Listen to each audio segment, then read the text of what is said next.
आई ना। शोभा दीदी की चालबाजियों को अच्छी तरह समझती थी। मैं छोटी बहन थी। मैं बचपन से उनकी चालाकी दोगलेपन का शिकार बनती आई थी। लेकिन अब उनकी बहू चारू को उनके कितना दिखावा करती है ना, वह एक बात भी मन से नहीं करती। आखिर कोई कितनी बनावट कर सकता है? कोई तो सीमा होनी चाहिए। बिना गहराई के कोई भी भाव प्रभावहीन सा लगता है। पता नहीं लोग इतना अभिनय कैसे कर लेते हैं। आंखें फाड़ फाड़ कर मैं उसका चेहरा देखती रह गई। शोभा के मुंह से ऐसी बातें कितनी विचित्र और बेतुकी सी लग रही है। मैं सोचने लगी, जिस औरत ने पूरी उम्र दिखावा किया, अभिनय किया, किसी भी भाव में गहराई नहीं दर्शा पाई, उसी को आज गहराई दरकार क्यों कर हुई। यह वही शोभा है जो बिना स्वार्थ के किसी को नमस्कार तक नहीं करती थी। देखो ना, अभी उस दिन सोमेश मेरे लिए शॉल लाए तो वह इतनी तारीफ करने लगी कि क्या बताऊं। पापा इतनी सुंदर शॉल लाए, पापा की पसंद कितनी कमाल की है, पापा यह, पापा वह। शोभा अपनी बहू चारू के बारे में कह रही थी। सोमेश खुश हुए और कहने लगे कि शोभा, तुम यह शॉल चारू को ही दे दो। मैंने कहा कि इसमें लेन देन वाली क्या बात है, मिल बांट कर पहन लेंगी। लेकिन सोमेश माने ही नहीं, कहने लगे दे दो। मेरा मन देने को नहीं था, लेकिन सोमेश के बार बार कहने पर मैं उसे देने गई तो चारू कहने लगी, मम्मी मुझे नहीं चाहिए, यह शेड मुझ पर थोड़ी जचेगा, आप पर ज्यादा जचेगा। मैं उसकी बातें सुनकर हैरान रह गई। सोमेश को खुश करने के लिए इतनी तारीफ कर दी कि वह भी इतराते फिरे। भला तारीफ करने का अर्थ यह तो नहीं होता कि आपको वह चीज चाहिए ही। मुझे याद है, शोभा स्वयं जो चीज हासिल करना चाहती थी उसकी दिल खोल कर तारीफ किया करती थी और फिर आशा किया करती थी कि हम अपने आप ही वह चीज उसे दे दें। हम 3 भाई बहन हैं, सबसे छोटा भाई शोभा सबसे बड़ी और बीच में मैं। मुझे सदा प्रिय वस्तु का त्याग करना पड़ता था। मैं छोटी बहन बनकर अपनी इच्छा मारती रही, पर शोभा ने कभी बड़ी बहन बनकर त्याग करने का पाठ न पड़ा। अनजाने जरा जरा मन मारती मैं इतनी परिपक्व होती गई कि मुझे उसी में सुख मिलने लगा। कुछ नया आता घर में तो मैं पुलकित न होती। पता होता था अगर अच्छी चीज हुई तो किसी भी दशा में नहीं मिलेगी। ये की बहू है मेरी, शोभा कहती। क्या क्या सोचती थी मैं, मगर इसके तो रंग ही न्यारे हैं। कोई भी चीज दो, इसे पसंद ही नहीं आती। एक तरफ सरका देगी और कहेगी नहीं चाहिए। शोभा मेरी बड़ी बहन है, रक्त का रिश्ता है हम दोनों में। मगर सत्य यह है कि जितना स्वार्थ और दोकलापन शोभा में है, उसके रहते वह अपनी बहू से कितना अपनापन सहेज पाई होगी, मैं अंदाजा लगा सकती हूँ। चारू कैसी है और उसे कैसी चीजें पसंद आती है, यह भी मैं जानती हूँ। मैं जब पहली बार चारू से मिली थी तभी बड़ा सुखद सा लगा था उसका व्यवहार। बड़े अपनेपन से वह मुझसे बतियाती रही थी। चारू, शादी में पहना हुआ तुम्हारा वह हार और बूंदे बहुत सुंदर थे। कौन से सुनार से मिले थे? अरे नहीं मौसी जी, वे तो नकली थे। शादी पर सोने का पानी चढ़े। मेरे पापा बहुत डरते हैं ना, कहते थे कि शादी में भीड़ भाड़ में गहने खो जाने का डर होता है। आपको पसंद आया तो मैं ला दूंगी। कहती कहती सहसा चारू चुप हो गई। मेरे साथ बैठी शोभा की आंखों को पढ़ती पढ़ती सकपका सी गई थी चारू। बेचारी कुशल अभिनेत्री तो थी नहीं, तो जो झूठ से चेहरे पर आए भाव बदल लेती। ललहाट के भाव ठहर आए चेहरे पर उसे कहाँ भूली हुई है जो सासू घूर रही है। मौसी अपनी ही तो है, उनसे खुलकर बात करने में भला कैसा संकोच। जाओ चारू, उधर तुम्हारे पापा बुला रहे हैं, जरा पूछना उन्हें क्या चाहिए। यह कहते हुए शोभा ने चारू को मेरे पास से उठा दिया था। बुरा लगा था चारू को। चारू के उठकर जाने के बाद शोभा बोली, मेरी दी हुई सारी साड़ियां और सारे गहने चारू मेरे कमरे में रख गई है। कहती है कि बहुत महंगी है और इतनी महंगी साड़ियां वह नहीं पहनेगी। अपनी माँ की ही सस्ती साड़ियां उसे पसंद है। सारे गहने उतार दिए हैं। कहती है उसे गहनों से एलर्जी है। शोभा सुनती रही। मैं क्या कहती। एक पढ़ी लिखी और समझदार बहू को उसने फूहड़ और नासमझ प्रमाणित कर दिया था। नाश्ता बनाने का प्रयास करती तो शोभा सबके सामने बड़े व्यंग से कहती, नहीं नहीं बेटा, तुम्हें हमारे ढंग का खाना बनाना नहीं आएगा।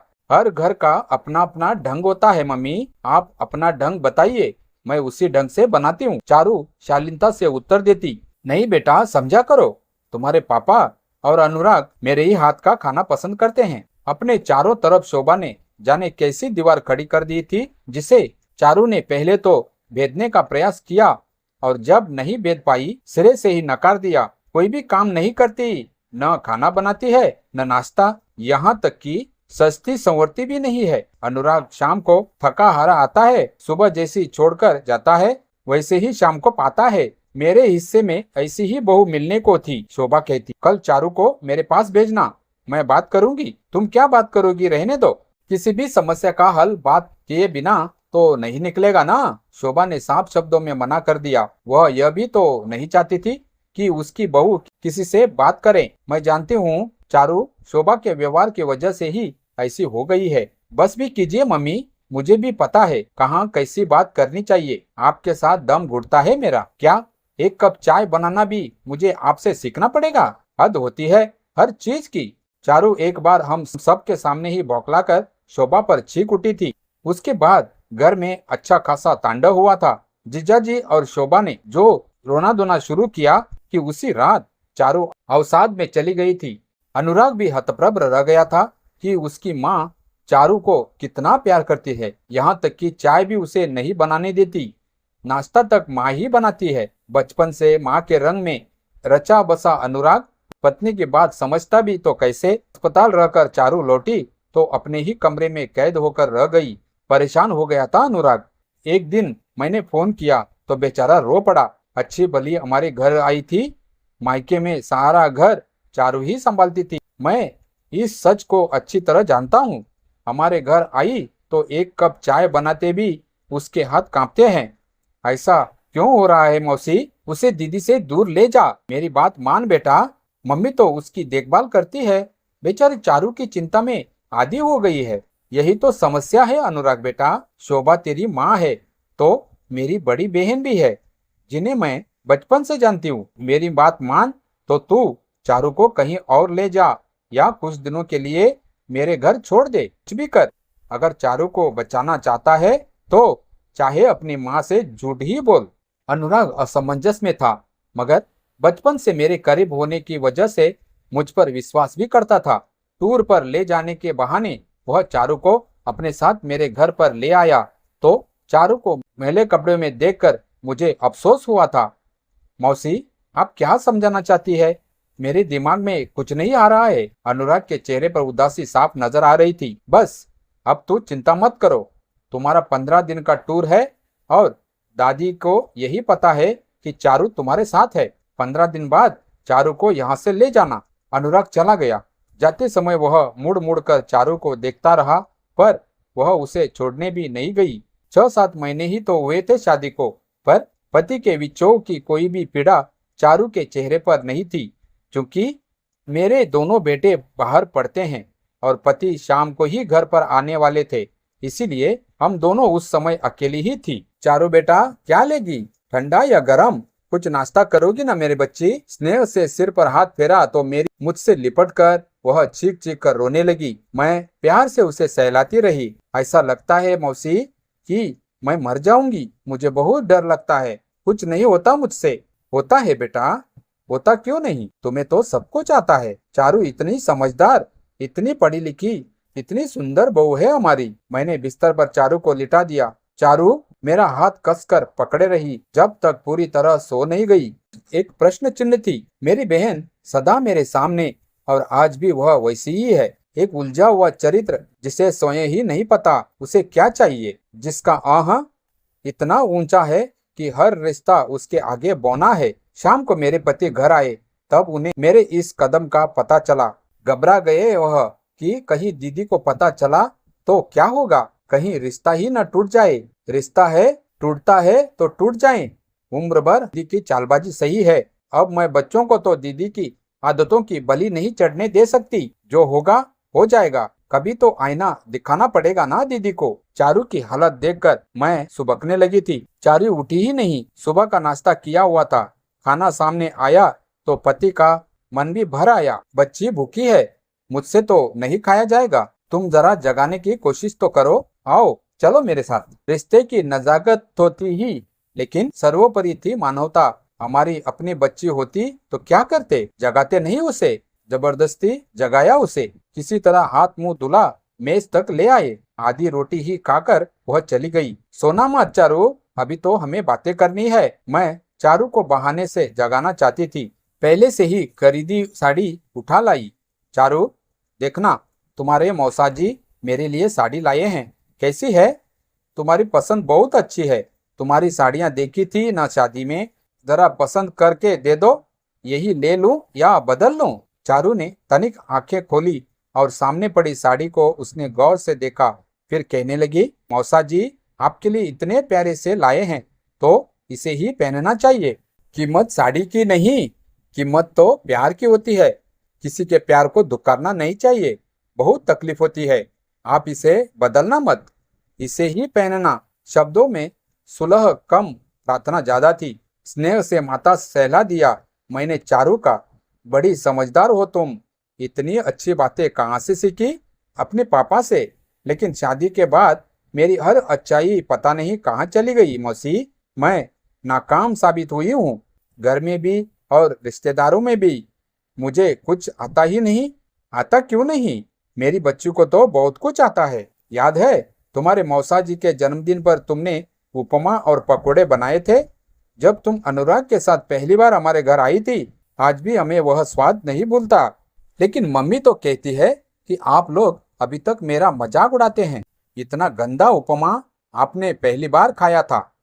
यह सुनकर मेरे पति हवाक रह गए थे।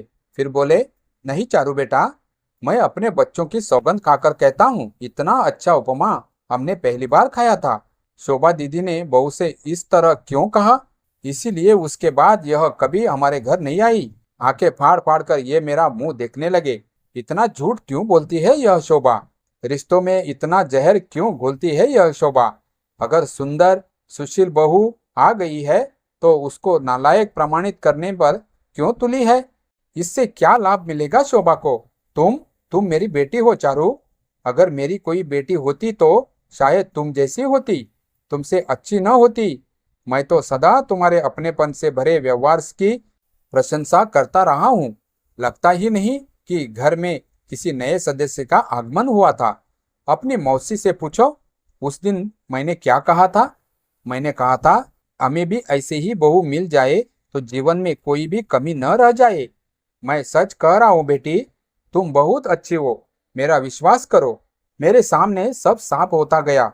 शोभा अपने पुत्र और पति के सामने भी खुद को बहू से कम सुंदर, कम समझदार प्रमाणित नहीं करना चाहती। दूसरी सुबह ही मैंने पूरा घर चारू को सौंप दिया। मेरे पति ने ही मुझे समझाया कि एक बार इसे अपने मन की करने तो दो, खोया आत्मविश्वास अपने आप लौट आएगा।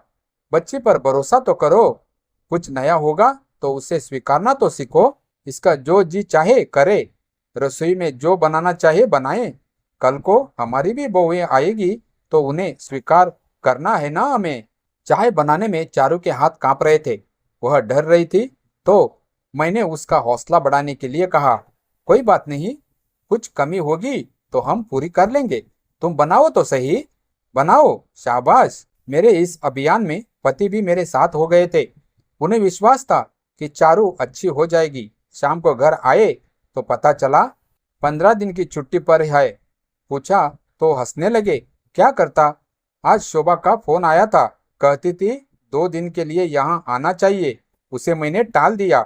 मैंने कह दिया कि कल से बनारस जा रहे हैं, हम नहीं मिल पाएंगे, इसीलिए क्षमा करें। अच्छा, यह तो मैंने सोचा ही नहीं था। पति की समझदारी पर भरोसा था मुझे। अब चारू के बहाने मैं भी घर पर रहकर आराम करूंगा। चारू नए नए पकवान बनाएगी, है ना बिटिया? मेरी खातिर आपको कितना झूठ बोलना पड़ रहा है।